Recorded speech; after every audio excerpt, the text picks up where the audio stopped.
Here's how you take your style from basic to best dressed. No stylist required. Ever wonder how some people just look effortlessly stylish? This is how you become one of them. Hi, if you're new here, my name is Elina. I'm a trained dressmaker and elegant fashion enthusiast, and it is lovely to have you on my channel. In today's video, we will be leveling up your fashion game and turn you into the best dressed version of yourself. Style, in my opinion, is about so much more than just your outfit, your hair and makeup, how you feel, how you hold yourself, your confidence, your posture, so many things. In this video, I try to come up with a step-by-step guide that you can follow if you want to improve your fashion game but don't know where to start. So get yourself a notepad and a beverage of choice and let's get going.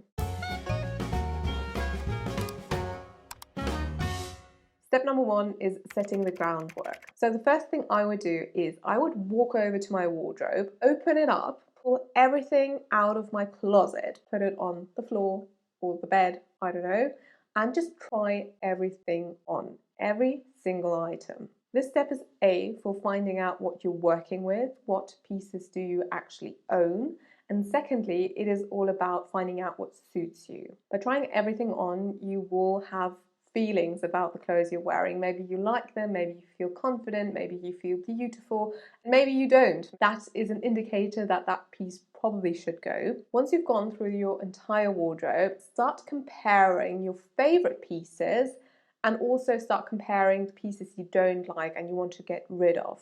Can you see some patterns, maybe some shapes you don't like, maybe some colors you don't like on yourself or colors you really do like on yourself, lengths. Just try to find general rules. I'm putting rules and exclamation points because they're not actually rules, but they can guide you when you go shopping later on in this process and go to buy new clothes. They can just help find the pieces you enjoy and you will like. I would advise you to write your rules down because it's quite easy to forget something when you don't write it down. At least that's what happens for me. If you're already at it, I would do just a wardrobe clear out, get rid of the pieces you don't like. If you have pieces you're unsure about, I would keep them in the wardrobe for now. Later on, we can have a look at them again and see if we can style them in outfits. Because sometimes a piece is just not that special on its own, but when you put it in an outfit, you will see that it is actually quite essential to have it in your wardrobe. So that is why we will keep these pieces for now. The next thing I will do is go on social media and look for inspiration. Go on Instagram, go on Pinterest, have a look at your favorite fashion influencers, assess what you actually like about their style and what you don't, what pieces you might see on yourself or which pieces you would like to try and add to your wardrobe.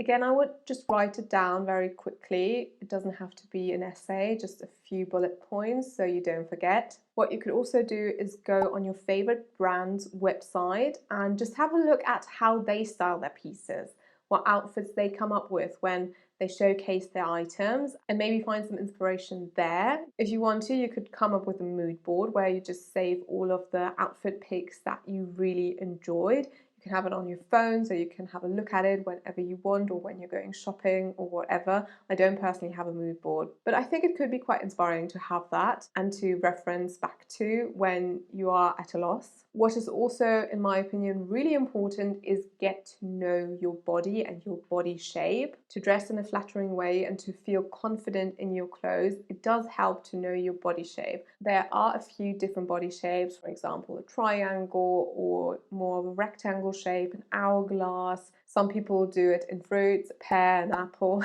there's a lot of information out there and I'm not going to go into detail in this video, but I do think it makes a big difference to know what kind of clothing items suit your body type. Just asking yourself about which body parts you like about yourself and want to showcase, which are maybe your insecurities and you want to, I don't know, hide a little bit away. I mean, you don't have to hide anything, but I know from my experience, I'm more of a pear shape and I have quite short legs. So I like to accentuate my upper body, wear tighter fitting tops, and then on the bottom half, I like to wear high-waisted things to make my legs look longer, and skirts and dresses in general are my thing, because I can just hide away my thighs, which is my biggest insecurity. Another really important thing of setting the groundwork is learn how to do your makeup and hair. Maybe get yourself a haircut that's more flattering for your face shape. Again, you can do some quizzes and see what face shape you have and what kind of hairstyle suits you best. But as I said in the beginning, style doesn't stop at your outfit. It is a lot more that goes into it. For example, your makeup and hair. And I feel like makeup and hair is such an art form. I'm not really good at it. I'm trying to improve, but it is an art for me. So put in some practice.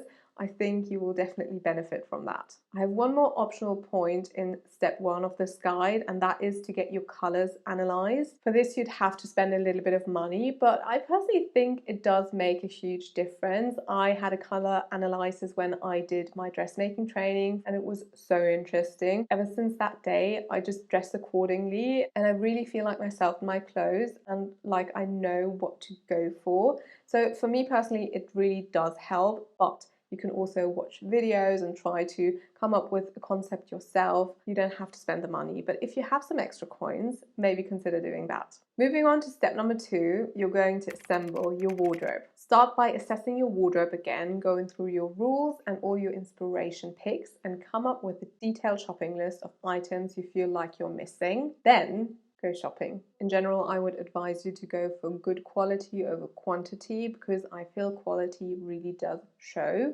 but that is up to you and your budget. Generally, I would advise you to go for more timeless pieces and more versatile pieces rather than trendy pieces. I mean, sometimes a trend is quite timeless. For example, last autumn we had a lot of suede brown leather going on, and that one you will have in your wardrobe and it just won't go out of fashion. So you can definitely invest into that. But some trends you just want to stay away from because they're just cool for one season, and then you have that item in your wardrobe and you can't really do anything about it. Also, I feel like your style will be a lot more unique when you don't just follow trends, because everyone else is already doing it. You know, back then when everyone had like a green parka that they wore, everyone just looked the same from behind. I kid you not. I also had one. But it was just, I don't know, I just got sucked into it. But it was so boring in the end when everyone was just wearing the same old jacket. So I would personally not advise to follow trends. If you want a very versatile and mix and match wardrobe, I would stick to a very cohesive color palette. For example, I personally really like going for neutrals, beiges, like warmy earthy tones, blacks, whites, creams, this kind of color palette, or some green at the moment. I'm quite obsessed with green, so that is something I'm adding right now to my wardrobe. But it makes it so much easier to pair each and every piece together and to get the most out of your wardrobe. So if you're starting out on this journey, I would just go for quite similar colors, and once you've progressed and you feel a bit more confident in your style, you could go for more outgoing colors if you want to. What I would also do when assembling my wardrobe is getting my clothes tailored, the ones that don't fit me quite right. It does make such a huge difference to get clothes that fit you. It just looks so much more refined, so much more expensive. You could even have something from, I don't know, Mango or H&M, and if you just tailor it to your body, it will look better and it will look more expensive and just more elegant. So I think this is quite a crucial step to look your best and feel your best. Another thing I would do when assembling my wardrobe is prioritizing comfort. This might be a bit controversial, maybe not, I don't know, but it feels a bit controversial saying that. Do you all know that saying, beauty is pain? I don't believe in it. I think that is rubbish. I think if you're wearing, for example, a sequin dress that's just really itchy, or a jumper that's really itchy, or if your skirt is just too tight fitting when you're sitting down, or your shoes, they give you blisters and they really hurt your feet, I think it shows. At least for me, when I don't feel comfortable in my clothes, I don't look my best, because I'm always like doing this and that, just trying to make myself feel more comfortable in my clothes. And I don't think that's the way. I don't think that is how you look confident and put together. I mean, some people can do it. I'm not one of these people, so maybe you can relate to that. I would definitely prioritize comfort. And by the way, I don't mean that you should wear joggers and, I don't know, a sweatshirt. That's not what I'm saying. I'm just saying pick pieces that feel comfortable. Pick the woolen jumper that doesn't itch, or pick a skirt that has an elasticated waistband for more comfort, or shoes that just don't make your feet hurt. These kinds of things, and not dressing really casually. The last point in the second step of the guide is optional, but I think it's quite helpful, and that is to digitalize your wardrobe. You're not only going to have an overview over the clothes you own, you can also get quite creative in these apps. You can put together outfits without having to try each and every item on. And if you have an outfit that you see potential in, you can obviously try it on. But I think it's just a lot more easy to just play around with your clothes that way. I have digitalized my wardrobe. I use the app Index, which is free, but there's a paid version as well that opens up more features. I use the free version, but if you're interested in getting to know that app a little better, I could make a video about it. Just drop a comment down below. But yeah, I really like my digitalized wardrobe. As I said, I see everything that I own, and also when I have a little bit of time, I like to play around with my outfits and coming up with new combination, and it's just a fun way of getting creative with my wardrobe. All right, we're moving on to step number 3 in this guide, and that is getting creative. Now that you know what suits you, now that you have your wardrobe assembled, you can get creative with your clothes. What you should do now is coming up with outfits and combinations. Just take an afternoon and start combining all of your items together. You can get really wild. No one's going to see you. It's just for yourself. And what I would do is take pictures of the outfits you like, because that means that later on when you have a day where you feel uninspired, or I don't know, you just can't picture the outfits in your head, you have a bank of outfits that you can just go back to and that you can reference and pick for the day, and that makes it really easy. It's also nice for these days where you're just a bit late in the morning and you need to get going and you don't have time to rip out all of your clothes in your wardrobe. Just have your outfit picks ready at hand, and it just makes the whole process a lot easier. This is also the moment where you can reassess the clothes that you left in your wardrobe that you weren't quite sure about, the ones you couldn't picture in outfits, the ones you found boring and just didn't feel quite enthusiastic about. This is the moment where you can try to style them up in outfits and see if you like them or if you think they can go. When coming up with your outfits, don't forget the accessories. Try your clothes on with bags, with your shoes, maybe some jewelry or belts, or whatever other accessory you have in your wardrobe. Accessories can definitely make or break an outfit, so always try them on with all of your accessories. I do have a fun little extra that you could think about, and that is picking a signature fragrance. Sometimes I think it's quite nice when you can recognize a person by their fragrance, when they step into the room and you know, oh, it's that person, it's Melissa, or I don't know, Sarah, and you already know that it's her because of her fragrance. I think it just goes hand in hand with your outfit. I mean, you don't have to pick one fragrance. You can also pick your scent depending on your outfit. If you have more of an evening outfit, maybe you wear more of a, I don't know, darker scent, or if you have more of a summery daytime outfit, you wear something citrusy. And I would say always wear one because it just adds some depth to your outfits. Okay, step number 4 in this guide is gaining confidence. In order to gain confidence, you need to overcome the fear of being overdressed. And what I would do to help with that is create little outings. You don't have to go to like a huge event with your newfound fashion sense that you're really nervous about. Just go for a cup of coffee with a friend, sit there for an hour, try to be at ease with the clothes you wear. In the beginning, it can feel a bit alien when you're wearing outfits that you feel a bit overdressed in, but the more you do it, the more normal it will feel to you, and that will translate in you looking a lot more confident. Another thing I would recommend is dressing for the occasion, but slightly elevating it. So pick an outfit that you would normally wear to an event and then just add to it. Maybe add a higher heel than you would regularly wear, or maybe add a bag with a slightly more outgoing appearance, maybe a bolder color, I don't know, maybe a chunky necklace,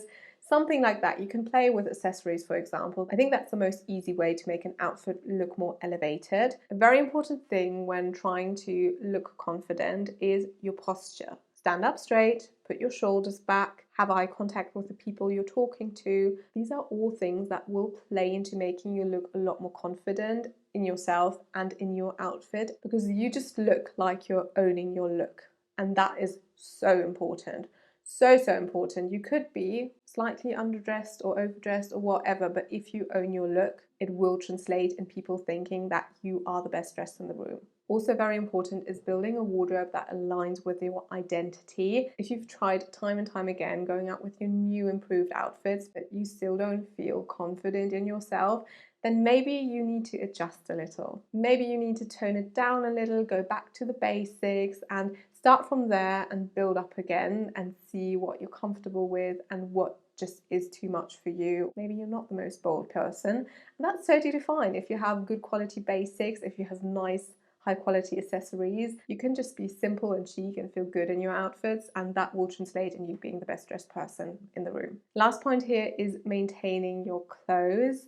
Iron them, steam them, clean your shoes regularly, polish them, make them look as good as possible, and that will also really help with your look. You will look a lot more put together, a lot more elegant, a lot more cared for. When you wear your clothes, steam them beforehand. When you see your shoes or your bags and they could just use a little bit of love, do it, because that will definitely transform your appearance. And step number 5 in this guide is practice makes perfect. Try to evolve with the feedback you get when you meet up with people. Take mental notes, what gets complimented, what you feel good in, what photographs well. Don't be afraid to experiment and refine your outfits. As I said in step 4, it's really helpful to create little outings for yourself to practice, like meeting with a friend or going shopping in town, or I don't know, going for a dinner in the evening with your boyfriend, having a date night, things like that. Just create these little moments throughout your life, and I think that could be really helpful. And lastly, remember, you don't have to be perfect. Probably in a few years' time, you will look back at this time and see yourself in some outfits where you're like, oh my God, how could I wear that to this event? How? But that's not the point. Right now, you're practicing. Right now, you are trying to evolve as a human, to try to learn a new skill. Because in my opinion, fashion is a skill. I think you can learn it if you put a lot of effort and time into it, if you try and don't give up. And so in order to become the best dressed version of yourself and the best dressed person in the room, I think it's just all about practice and don't giving up, adjusting, being creative, just evolving over time. And with that, you have completed the step-by-step guide to becoming a fashionable person. Okay guys, so this was my video. I really hope you enjoyed it. I know it was a long one, but I hope that you found something that will help you with your fashion game and will help you feel more confident and better in your outfits. Do let me know if you have some more tips that maybe I have forgotten in this little guide. And yeah, let me know if you enjoyed the video, if you liked it, if you, I don't know, want to see some more content like that on my channel. If you haven't subscribed yet, but you're interested in elegant fashion, a little bit of beauty, and just dressing well, then maybe consider subscribing to my channel. It would be a pleasure to welcome you into this little community. And now I think I've talked enough, so I'm going to sign off. Thank you so much for watching, and we will see each other in my next video. Bye bye.